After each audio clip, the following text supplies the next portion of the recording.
नमस्कार। बिहार बोर्ड से जुड़े हुए सभी माध्यमिक विद्यालयों में आज दिनांक 22 सितंबर 2022 को सेकेंड टर्मिनल एग्जामिनेशन द्वितीय सावधिक परीक्षा 2022 कक्षा 9 के संस्कृत विषय की परीक्षा संपन्न हुई है। ये प्रश्न पत्र आपके सामने दिख रहा है। चलिए इसके वैकल्पिक प्रश्न जो 60 प्रश्न होते हैं, जो वैकल्पिक होते हैं, इनके उत्तरों को हम लोग देखने का प्रयास करते हैं, उत्तरों को जानने का प्रयास करते हैं। चलिए बिना समय गंवाए अपने आंसर पे हम लोग आते हैं। पहला प्रश्न है, ईद में कौन सा व्रत रखा जाता है? रोजा व्रत रखा जाता है। विद्या तप दान पुण्य से हीन व्यक्ति धरती पर किस प्रकार का जीव है? पूंछ विहीन जीव है। गीत नृत्य एवं वाद्य को क्या कहा जाता है? संगीत कहा जाता है। चलिए आगे, अगला है, भोजपुर में प्रसिद्ध लोक नृत्य है। तो भोजपुर में प्रसिद्ध जो लोक नृत्य है, देखिए यहाँ पे नेटुआ भी दिया है, जोगीरा भी दिया है, चैता भी दिया। यहाँ पर तीनों ही प्रसिद्ध नृत्य हैं। भोजपुर के प्रसिद्ध तीनों नृत्य हैं, नेटुआ, जोगीरा, चैता। प्रश्न यहाँ पर होना चाहिए था कि भोजपुर में प्रसिद्ध लोक नृत्य नहीं है तो कजरी होता। ठीक है, नेटुआ, जोगीरा, चैता ये तीनों ही लोक नृत्य ही हैं। ठीक है, विदेशिया देखिए यहाँ पर भी विदेशिया लोक नायक न होकर के विदेशिया लोक नाटक होना चाहिए था। विदेशिया लोक नाटक के रचयिता कौन थे? तो भिखारी ठाकुर थे। मिथिला कला के पद्मश्री विजेता हैं। ये टाइपिंग मिस्टेक ज़्यादा है इस पेपर में, देख रहे हैं। जगदम्बा देवी और महासुंदरी, तो दोनों ही पद्मश्री विजेता हैं। मुसलमानों का प्रसिद्ध त्यौहार है ईद। भारत कैसा देश है? तो गांवों का देश है। कृषि प्रधान व्यवस्था यहाँ पर, कृषि प्रधान व्यवस्था है यहाँ पर। तो कुंवर सिंह के पिता का नाम था, कुंवर सिंह के पिता का नाम था साहिबजादा सिंह। कुंवर सिंह का जन्म किस मंडल में हुआ था? भोजपुर मंडल में हुआ था। वीर कुंवर सिंह के गांव का नाम बताएं। जगदीशपुर गांव है। वीर कुंवर सिंह स्वर्ग सिधार गए 26 अप्रैल 1858 ईस्वी को। चलिए, हृदय का ताप क्या कहलाता है? हृदय का ताप मत्सर। मत्सर, मत्सर का अर्थ होता है, ये यक्ष युधिष्ठिर संवाद पाठ का प्रश्न है। यक्ष युधिष्ठिर संवाद मत्सर, तो मत्सर होता है डाह करना, जलन करना, ईर्ष्या करना। कौन न्याय पथ से नहीं हटते हैं?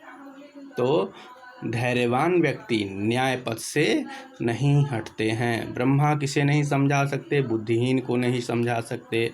मूर्ख कौन है? नास्तिक है। वेद कितने हैं? 4 हैं। कौन नष्ट हो जाते हैं? बुद्धिहीन नष्ट हो जाते हैं। बुद्धिहीना विनश्यन्ति यथा ते सिंह कारका।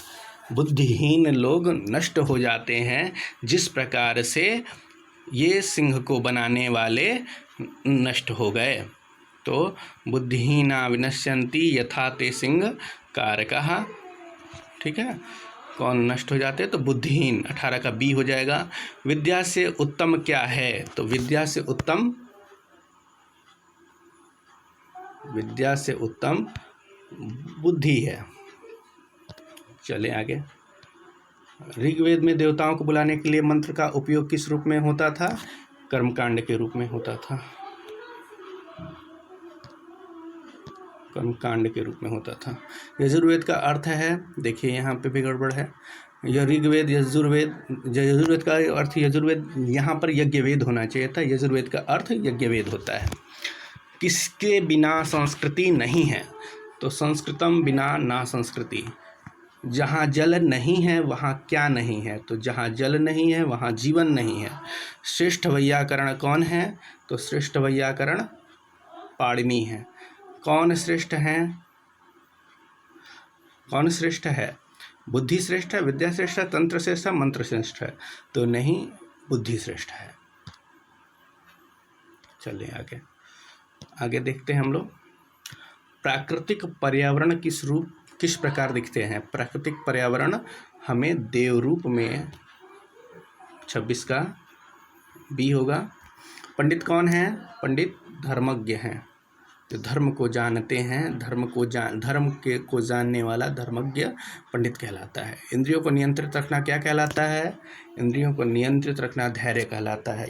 याज्ञवल्क्य का जन्म कहाँ हुआ था? बिहार में हुआ था। याज्ञवल्क्य कितनी पत्नियां थी? 2 पत्नियां थी। गजग्राह का युद्ध कहाँ हुआ था? गंगा गंडक। चले आगे।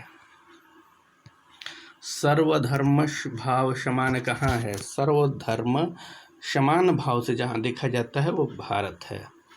ठीक है, भारत है। सज्जनों का जन्म होता है परिवार के लिए, पुत्र के लिए, स्वयं के लिए, परोपकार के लिए। डी, परोपकार के लिए।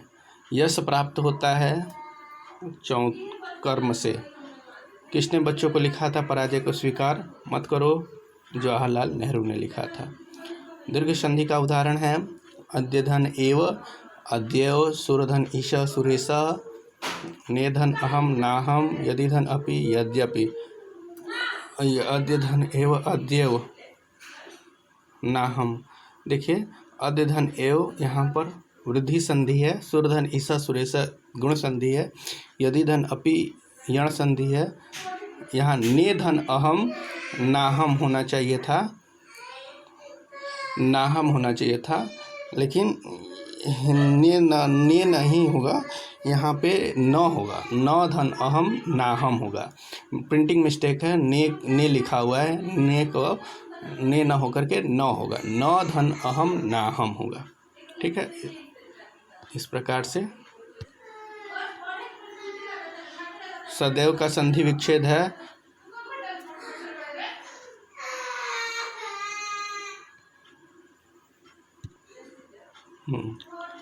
इस प्रकार से सदैव का संधि विच्छेद है शह धन देव, शह धन एव, शह धन एव, शह धन एव। यहाँ पर कोई नहीं होगा, ऑप्शन गलत हैं, सभी ऑप्शन गलत हैं।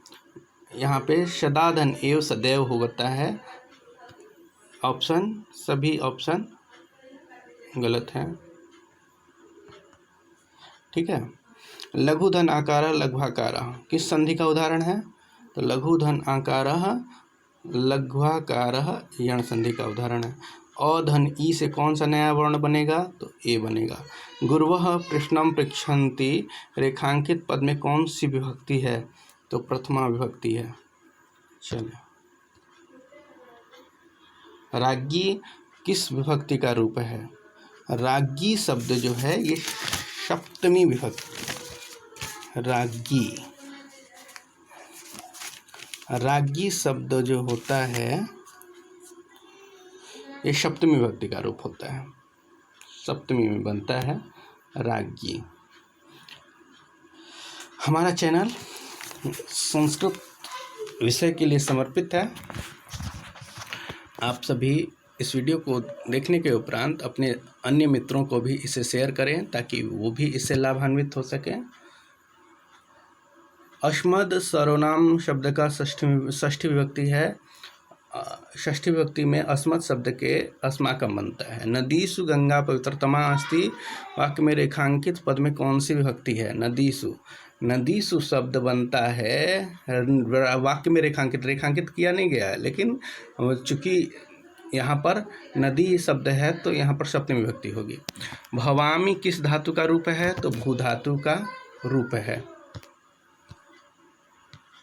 चलिए, जही किस लकार का रूप है? जही लोट लकार का रूप है। पाणिपादम किस समास का उदाहरण है? द्वंद्व समास का उदाहरण है। पीतम अम्बरम यशसः पीताम्बरा होता है। प्रतिदिनम का विग्रह है दीनम दीनम इति। अव्ययीभाव समास का सही उदाहरण है यथाशक्ति। यथाशक्ति अव्ययीभाव, यथा शब्द जहाँ अव्यय प्रथम पद अव्यय हो वहाँ अव्ययीभाव समास होता है। दशाननम, दशानन क्यों नहीं हो सकता? क्योंकि यहाँ पर अन्य पद प्रधान हो रहा है। राजपुत्र क्यों नहीं हो सकता? क्योंकि यहाँ पर द्वितीय उत्तर पद प्रधान होता है। पीताम्बरम क्यों नहीं है? क्योंकि यहाँ पर कर्मधारय समास हो रहा है। रामेण स सीता वनम गतवती, वाक्य में रेखांकित पद में रामेण में तृतीया विभक्ति सूत्र है। किस सूत्र से है? तो सहार्थी तृतीया। सहार्थी तृतीया से रामेण में तृतीया विभक्ति लगी है। सहार्थी तृतीया शह अर्थ में, मतलब जिसके साथ कार्य किया जाता है उसमें तृतीया विभक्ति होती है। आगे चलें। अपादान कारक में किस विभक्ति का प्रयोग होता है? तो अपादान कारक में, अपादान कारक के लिए पंचमी विभक्ति होती है। कविषु कालिदासर श्रेष्ठ अस्ति, वाक्य के रेखांकित पद में सप्तमी विभक्ति सूत्र है। यतश्च निर्धारणम, सप्तमी विभक्ति, ये काफ़ी इंपॉर्टेंट है, किसी न किसी तरीके से पेपर में पूछ ही दिया जा रहा है। कविषु, कविषु मतलब कवियों में, जिसमें किसी समूह में जब किसी को श्रेष्ठ साबित किया जाता है तो यतश्च निर्धारणम सूत्र के अंतर्गत उसमें षष्ठी या सप्तमी विभक्ति का प्रयोग होता है। तो कवियों में इन्हें कालिदास को श्रेष्ठ बताया जा रहा है तो कवि में षष्ठी विभक्ति भी लगा सकते हैं हम और सप्तमी विभक्ति, क्योंकि कवियों यानी बहुवचन शब्द का है तो षष्ठी या बहुवचन सप्तमी बहुवचन का प्रयोग करेंगे। यतश्च निर्धारणम सूत्र से यहाँ पर कविषु शब्द इस्तेमाल हुआ है। कविषु शब्द बना है सप्तमी का प्रयोग करके। कविनाम, कविषु, कविनाम षष्ठी में बनता है, कविषु सप्तमी में बनता है। वद्भई शब्द का विभक्ति है। वद्भई शब्द जो बनेगा वो चतुर्थी में बनेगा। वधु शब्द से चतुर्थी विभक्ति एक वचन में वद्भई। विदुषा शब्द का मूल रूप है विद्वस, विद्वान, विद्वांस, विद्वांसः रूप चलता है, विद्वस शब्द है। अगला है भवत शब्द का रूप चतुर्थी एक वचन होगा। भवत, भवत देखिए ये भवत शब्द जो है भवान, भवंतो, भवंत रूप चलता है, लेकिन यहाँ पर स्त्रीलिंग शब्द है। स्त्रीलिंग में आपका रूप चल रहा है, चतुर्थी में बनेगा भवत्यई। तिष्ठावा धातु का मूल रूप है स्था, स्था मतलब बैठना होता है। अहसह का लकार है। अहसह, अहसह जो बना है ये बनेगा आपका लोट लकार में, लंग लकार में, लंग लकार नहीं नहीं नहीं नहीं, इसका अहसह जो बनेगा ये लोट लकार में रूप बनेगा, लोट लकार में। लोट लकार मध्यम पुरुष एक वचन में शुच धातु का रूप होगा।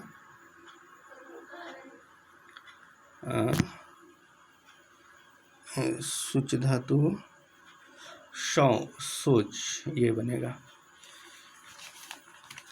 सोच मतलब होता है शोक करना, दुखित होना। गुरुत्व में से बना है, गुरुत्व से बना शब्द है, गुरुत्व से बनेगा गुरुत्वम। तल प्रत्यय के मेल से कौन सा शब्द नहीं बनेगा? तो जनता बनेगा। जनता, जन धातु में तल प्रत्यय लगाएंगे तो जनता। विद्वस शब्द में अगर हम तल प्रत्यय लगाएंगे तो विद्वता बनेगा। पशु शब्द में तल प्रत्यय लगाएंगे तो पशुता बनेगा। कुशल में तल प्रत्यय नहीं है, इसलिए यहाँ पर डी ऑप्शन सही हो जाएगा। इस प्रकार से हमने सेकंड टर्मिनल एग्जामिनेशन द्वितीय सावधिक परीक्षा 2022 कक्षा 9 के संस्कृत विषय के वैकल्पिक प्रश्नों को हमने हल किया। अगले वीडियो में हम लोग दूसरे विषय के साथ उपस्थित होंगे, तब तक के लिए धन्यवाद।